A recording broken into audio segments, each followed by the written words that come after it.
Just think.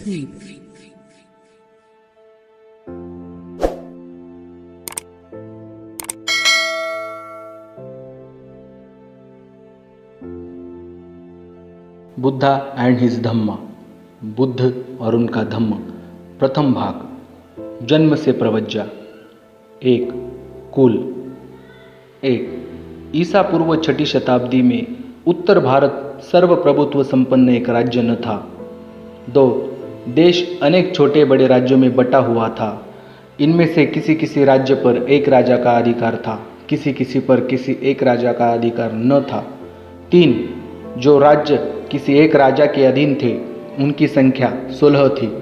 उनके नाम थे अंग, मगध, काशी, कोसल, वज्जी, मल्ल, चेदी, वत्स, कुरु, पंचाल, मल्ल, सौरसेन, अश्मक, अवंती, गंधार तथा कंबोज। 4. जिन राज्यों में किसी एक राजा का आधिपत्य न था वे थे कपिलवस्तु के शाक्य, पावा तथा कुशीनारा के मल्ल, वैशाली के लिच्छवी, मिथिला के विदेह, रामगाम के कोलिय, अल्लकप्प के बुली, केसपुत्त के कालाम, कलिंग, पीपलवन के मौर्य तथा भग्ग, भर्ग जिनकी राजधानी सिंसुमार गिरी थी। 5. जिन राज्यों पर किसी एक राजा का अधिकार था वे जनपद कहलाते थे और जिन राज्यों पर किसी एक राजा का अधिकार न था वे संघ या गण कहलाते थे। 6. कपिलवस्तु के शाक्यों की शासन पद्धति के बारे में हमें विशेष जानकारी नहीं है। हम नहीं जानते कि वहाँ प्रजातंत्र था अथवा कुछ लोगों का शासन था। 7.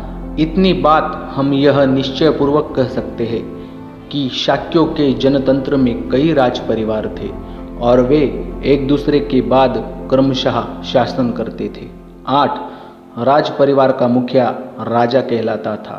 9. सिद्धार्थ गौतम के जन्म के समय शुद्धोधन की राजा बनने की बारी थी। 10. शाक्य राज्य भारत के उत्तर पूर्व कोने में था। यह एक स्वतंत्र राज्य था, लेकिन आगे चलकर कौशल नरेश ने इसे अपने शासन क्षेत्र में शामिल कर लिया था। 11.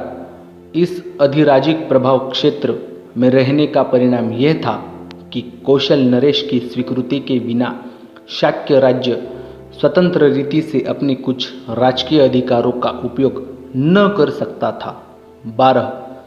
उस समय के राज्यों में कौशल एक शक्तिशाली राज्य था। मगध राज्य भी ऐसा ही था। कौशल नरेश प्रसेनजीत और मगध नरेश बिंबिसार सिद्धार्थ गौतम के समकालीन थे। Thanks for watching video. Subscribe your own YouTube channel, Just Think, and press the bell icon for notifications.